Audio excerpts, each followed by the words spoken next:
बिस्मिल्लाहिर्रहमानिर्रहीम। अस्सलाम वालेकुम। आप देख रहे हैं मेरा यूट्यूब चैनल मामा आइडियाज़। तो कैसे हैं आप सब? आज बहुत ही ज़बरदस्त और सुपर रेसिपी बन रही है जो कि है हलीम की। जी हाँ, हम बनाएंगे देग वाला लेसदार हलीम। और हलीम बनाएंगे हम बीफ हलीम, बीफ के साथ बनाएंगे। बहुत ही मज़ेदार बनता है, जो कि देगों में बनाया जाता है और बहुत ही मज़ेदार बनता है।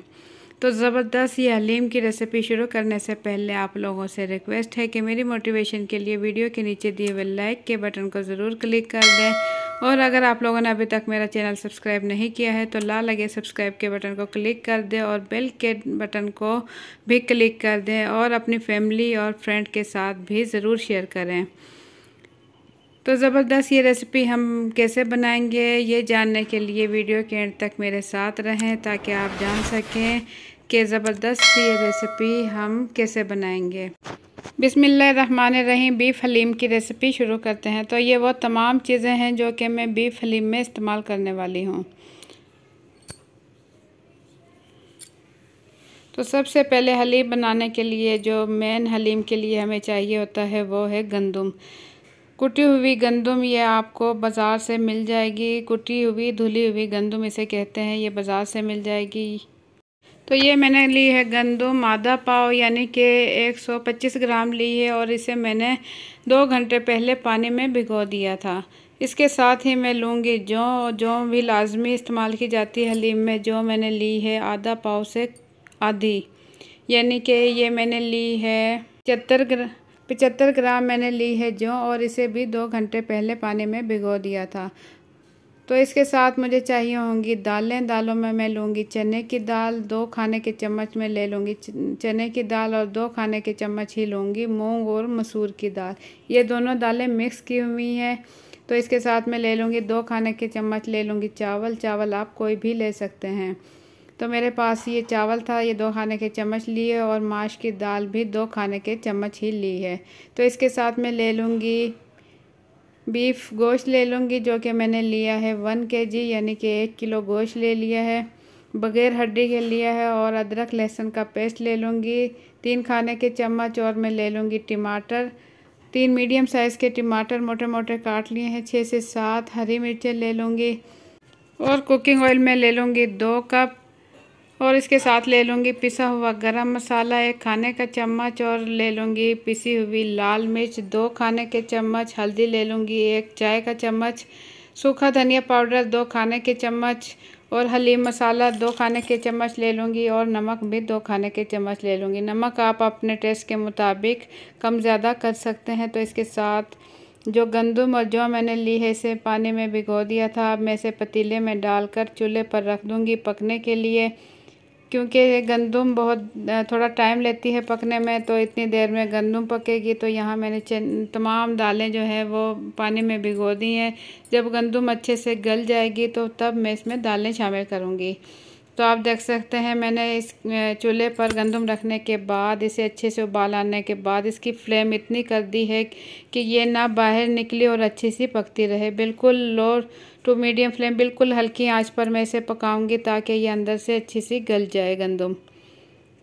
तो बहुत ज़्यादा तेज़ आंच पर नहीं पकाऊंगी, हल्की आंच पर ही बहुत ही ज़बरदस्त गंदम हमारी तैयार हो रही है। तो यहाँ मैं रख दूँगी चूल्हे पर प्रेशर कुकर, और इसमें डाल दूँगी 2 cup cooking oil. 2 cup cooking oil डालने के बाद इसके अंदर तमाम प्याज मैं डाल दूँगी और इसे मैं फ्राई कर लूँगी।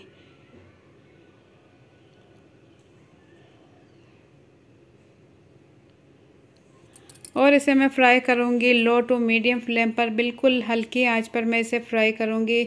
बहुत तेज़ आंच पर फ्राई नहीं करूँगी, क्योंकि प्याज हम ये लास्ट में इस्तेमाल करेंगे हलीम के साथ, तो ये क्रिस्पी होनी चाहिए। तो प्याज लाइट गोल्डन होने से पहले मैंने इसमें डाल दी 2 चुटकी नमक, और बिल्कुल हल्की आंच पर इसे फ्राई कर लिया है। थोड़ी सी प्याज मैंने इसके अंदर छोड़ दी है, और इसके अंदर ही मैं डाल दूँगी गोश्त। बीफ गोश्त 1 kg जो मैंने लिया था वो इसके अंदर शामिल कर दूंगी, और इसकी अच्छे से भुनाई कर लूँगी।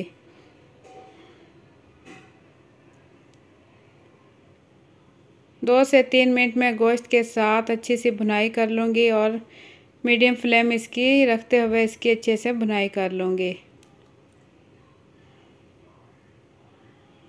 इसे इतना फ्राई करूँगी कि इसके गोश्त का कलर अलग हो जाए।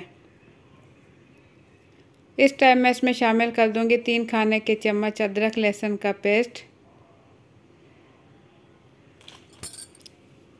अदरक लहसुन का पेस्ट शामिल करने के बाद मज़ीद मैं इसे 2 से 3 मिनट के लिए अच्छे से भून लूँगी।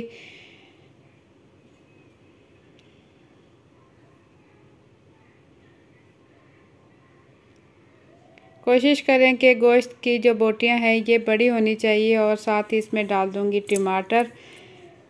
बारीक कटे हुए टमाटर इस टाइम में इसमें शामिल कर दूंगी और इसे इसके साथ भून लूँगी।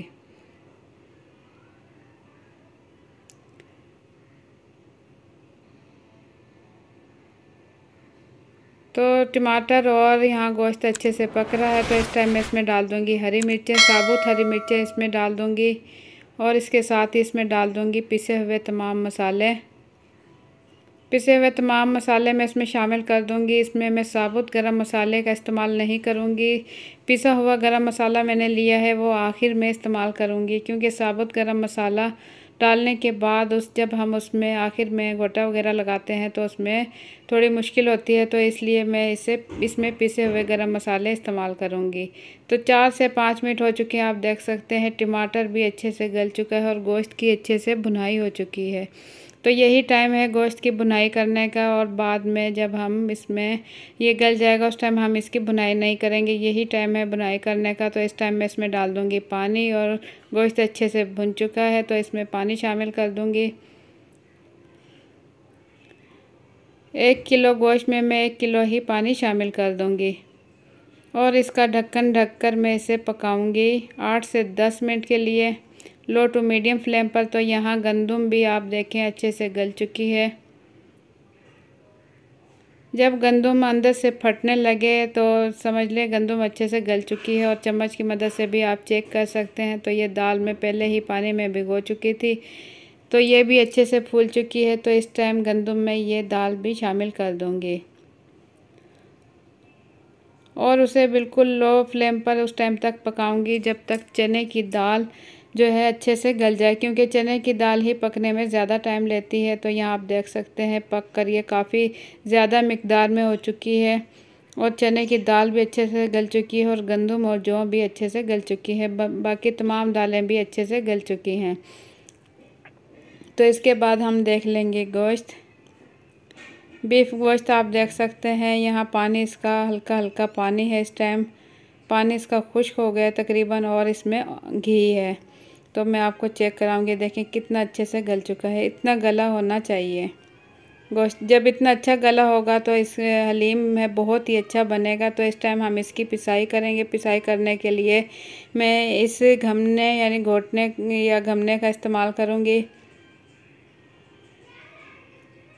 और इसे अच्छा सा पीस लूँगी। चूल्हा इस टाइम मैं बंद कर चुकी हूँ। चूल्हा बंद करने के बाद इस प्रेशर कुकर में ही मैं अच्छा सा पीस लूँगी, क्योंकि गोश्त बहुत अच्छे से गला हुआ है। तो ये बिल्कुल आराम के साथ अच्छा सा पिसाई हो रहा है इस टाइम।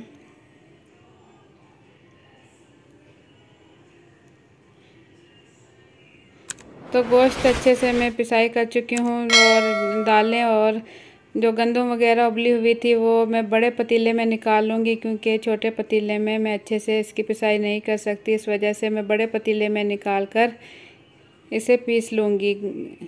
इस घोटने की मदद से अच्छे से पीस लूँगी और उसके बाद इसमें शामिल कर दूँगी पिसा हुआ गोश्त।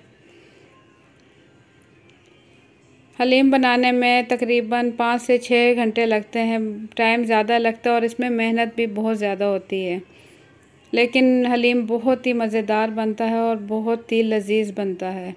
तो इस टाइम में फिर से इसमें ये गमला चलाते हुए इसकी अच्छे से पिसाई कर लूँगी, इसकी मिक्सिंग अच्छे से कर लूँगी। और अभी मज़ीद दालें और गंदम मज़ीद में पीसूँगी इसी तरीके से। इसे चूल्हे पर रख कर मैं इसे पीस लूँगी। इसमें गर्म पानी करके मैंने मज़ीद शामिल किया है, क्योंकि जैसे ही हम इसे पीसते हैं ये मज़ीद गाढ़ा होता रहता है, तो इसमें पानी शामिल करना पड़ता है। और पानी देखकर हलीम के हिसाब से शामिल करें कि उसमें कितना चाहिए, यानी अगर ज़्यादा है तो ज़्यादा चाहिए। थोड़ा थोड़ा पानी मैं इसमें शामिल करती रही हूँ और इसमें मैंने डाल दिया है पिसा हुआ गरम मसाला इस टाइम। और बिल्कुल हल्की आंच पर मैं इसमें ये चलाती रहूँगी ताकि इसमें जो थोड़ा बहुत गंदम या दालें वगैरह मोटी हैं वो पिस जाएं।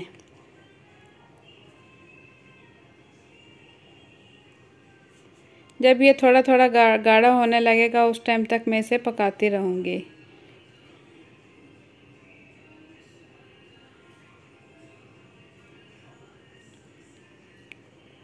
तो आप देखें यहाँ कितना ये लेसदार हलीम तैयार हो रहा है ज़बरदस्त खुशबू के साथ। ये देखें लेसदार, अल्हम्दुलिल्लाह बहुत ही ज़बरदस्त और लेसदार हलीम तैयार हो रहा है। मज़ीद मैं इसे पकाऊंगी 15 से 20 मिनट के लिए बिल्कुल लो फ्लेम पर।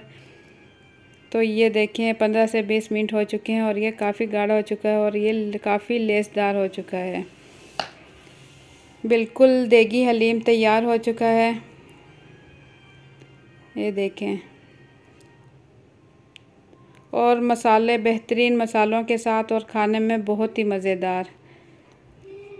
तो बीफ हलीम यहाँ तैयार हो चुका है। तो इसके साथ मुझे जो चीज़ें चाहिए पके हुए हलीम के साथ ऊपर सर्व करने के लिए हम जो चीज़ें इस्तेमाल करते हैं उसमें है फ्राई की हुई प्याज, बारीक कटा हुआ हरा धनिया, बारीक बारीक कटी हुई हरी मिर्चें, लंबाई में बारीक कटी हुई अदरक और इसके साथ गोलाई में कटे हुए लीमू। तो ये वो तमाम चीज़ें हैं जो कि हलीम के एंड में जब खाने के टाइम पर इस्तेमाल की जाती हैं। इससे बहुत ही अच्छा सा फ्लेवर आता है हलीम में और खाने में बहुत ही मज़ेदार लगता है हलीम। तो मैं आपको प्लेट में भी निकाल कर दिखाऊंगी। ये हल्का सा ठंडा हुआ है, अभी भी गर्म है। तो बहुत ही ज़बरदस्त ये लेसदार हलीम हो चुका है तैयार, बिल्कुल देगों वाला जो कि मुहर्रम पे देगों में बनाया जाता है। ये बिल्कुल वही हलीम तैयार हुआ है और उन्हीं मसालों के साथ। तो आप लोगों को मेरी आज की रेसिपी कैसी लगी अपना फ़ीडबैक कमेंट्स के ज़रिए ज़रूर दें। अगर आप लोगों को मेरी रेसिपी पसंद आई है तो वीडियो के नीचे दिए हुए लाइक के बटन को ज़रूर क्लिक कर दें, उससे मेरी हौसला अफजाई होगी और इंशाल्लाह मैं आप लोगों के लिए अच्छी अच्छी रेसिपीज़ लेकर आती रहूँगी। तो अगर आप देखना चाहते हैं इसी टाइप की अच्छी अच्छी वीडियोज़ तो देखते रहें मामा आइडियाज़। और अगर आप लोगों ने अभी तक मेरा चैनल सब्सक्राइब नहीं किया है तो लाल लगे सब्सक्राइब के बटन को क्लिक कर दें और साथ ही बेल के बटन को क्लिक कर दें ताकि मेरे आने वाली हर नई वीडियो का नोटिफिकेशन बर वक्त आप तक पहुंच सके। तो आप लोगों को मेरी रेसिपी अच्छी लगती है तो अपनी फैमिली और फ्रेंड के साथ भी ज़रूर शेयर करें। तो इस खूबसूरत और बेहतरीन और मज़ेदार और हेल्दी रेसिपी के साथ मुझे दे इजाज़त। इंशाल्लाह फिर लेके आऊँगी एक अच्छी सी रेसिपी आप लोगों के लिए। क्योंकि अब मुहर्रम आ रहा है, मुहर्रम पे हलीम तो लाजमी ही बनाया जाता है। तो मैं आपको दिखाऊंगी कि हलीम कितना ज़बरदस्त तैयार हो चुका है। आप पहले भी देख चुके हैं, बहुत ही ज़बरदस्त ये हलीम लेसदार हो चुका है और खाने में बहुत ही मज़ेदार है। तो इसी के साथ मुझे दें इजाज़त, दुआ में याद रखें। अल्लाह हाफिज़।